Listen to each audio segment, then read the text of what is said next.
संग्रामपूर तालुक्यातील वरवट बकाल येथे मुख्य रस्त्यावरील चौकात बुलढाणा लोकसभा मतदारसंघातील महायुतीचे उमेदवार प्रतापराव जाधव यांच्या प्रचार व जनसंपर्क कार्यालयाचे उद्घाटन 12 एप्रिल रोजी जळगाव जामोद विधानसभा मतदारसंघाचे आमदार डॉक्टर संजय कुटे यांच्या शुभ हस्ते करण्यात आले।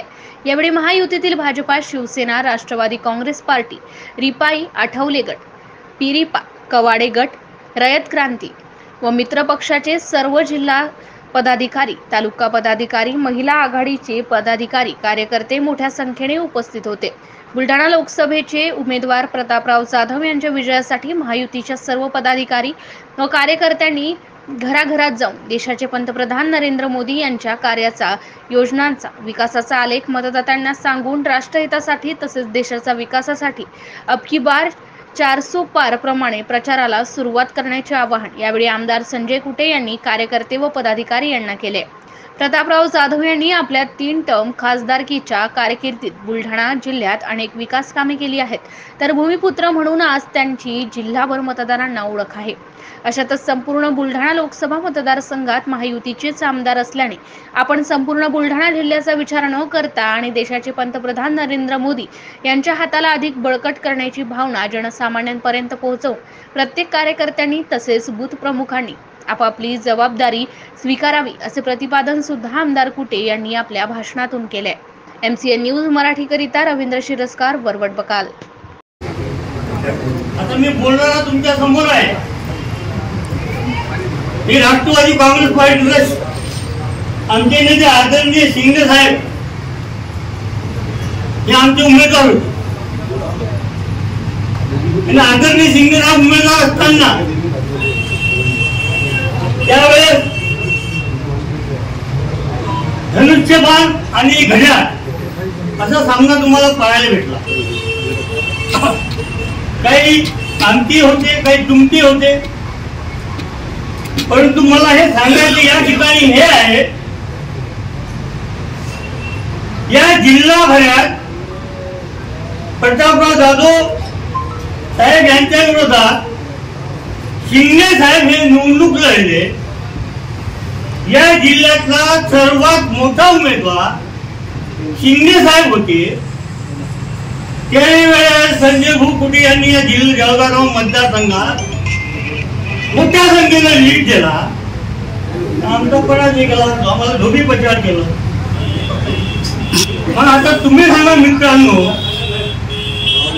आता हे एवढी मोठी महायुती, भारतीय जनता पार्टी, राष्ट्रवादी काँग्रेस पार्टी, शिवसेना, भारतीय जनता पक्षाचं फूल, राष्ट्रवादी काँग्रेस पार्टीची घड्याळ आणि शिवसेनेचा धनुष्यबाण, एवढ्या निशाणा आणि विरोधी पक्षांच्या उमेदवारांनी ना चिन्ह ना काही, एक चिन्ह ती बोकट व्हायला आहे।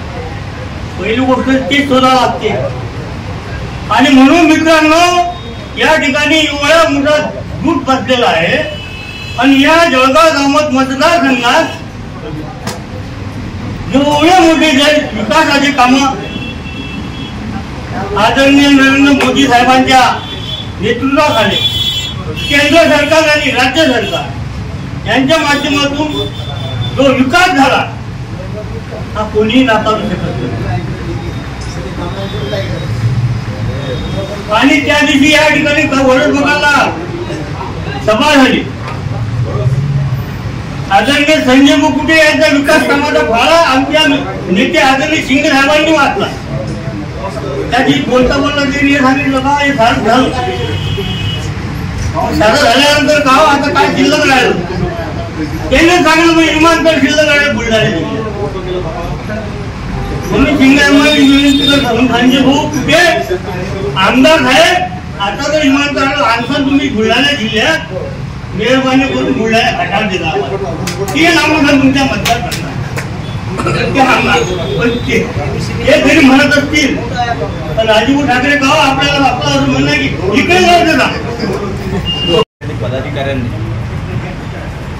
व्यवस्थितपैकी नियोजन करून प्रत्येक जिल्हा परिषद सर्कलमध्ये आपले सर्व एकत्रित सगळे महायुतीचे पदाधिकारी कार्यकर्ते जाऊन जनतेपर्यंत, त्यांच्या घरापर्यंत मोदीजींचे कामं जे आहेत, मोदीजींचं जे ध्येय आहे, मोदीजींचं जे देशाबद्दलचे विचार आहेत आणि आतापर्यंत मोदीजींनी या 10 वर्षामध्ये जो प्रत्येक घरापर्यंत लाभ दिलेला आहे त्याचा प्रचार प्रत्येक घरापर्यंत जाऊन आपल्याला पोहोचायचा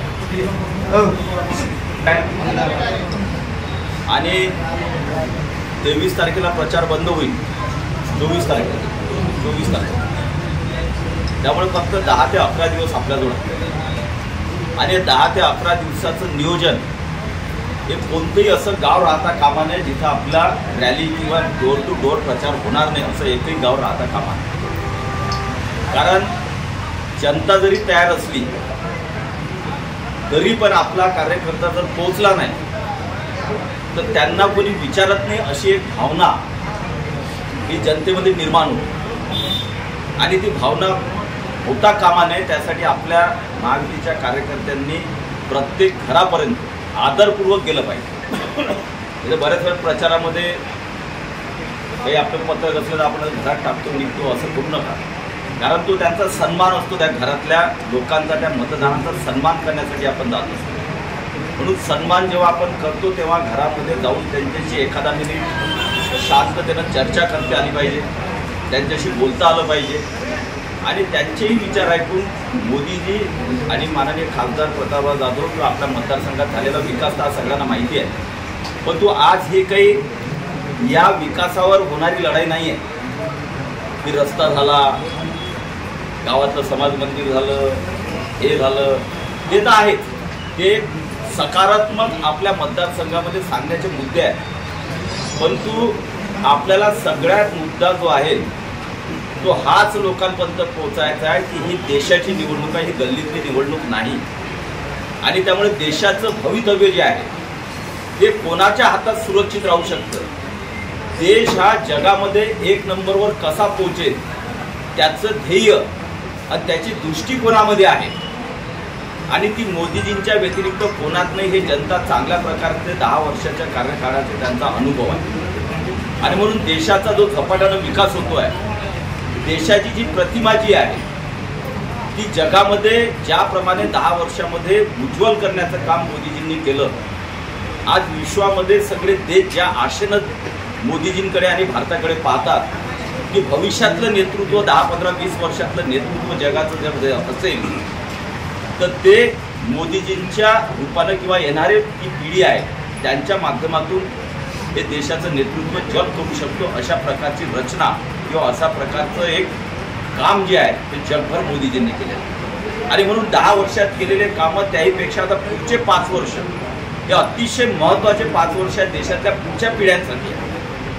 पुढच्या पिढींचं अजून चांगलं उज्ज्वल भविष्य करायचं असेल तर मोदीजींनी जो संकल्प केला की 2047 मध्ये, कदाचित आपल्यातले कोणी असतील कोणी नसतील, परंतु जो संकल्प केला की 2047 मध्ये भारत हा 1 नंबरचा देश या जगातला बनवायचा आहे आणि विकसित देश बनवायचा आहे आणि त्या माध्यमातून जी पायाभरणी जी आहे जी 10 वर्षामध्ये आपण हा ट्रेलर झाला त्याचा पिक्चर पुढच्या 5 वर्षामध्ये आपल्याला जगाला दाखवायचा आहे की भारत किती शक्तिमान आहे. आणि म्हणून पुढचे 5 वर्ष अतिशय महत्त्वाचे आपल्या देशासाठी आहे. आणि म्हणून हा विचार करत असताना ही सत्ता कोणाच्या हातात आहे, समोर कोणीच नाही आहे की ज्याच्यावर जनता विश्वास ठेवू शकते की या समोरच्या आघाडीमध्ये, इंडिया आघाडीमध्ये कोणी असे नेते आहेत किंवा ज्यांच्या हातामध्ये सत्ता दिली तर देश सुरक्षित आणि मजबूत राहील, असा कोणताही नेता किंवा कोणताही पक्ष आता समोर नाही आहे.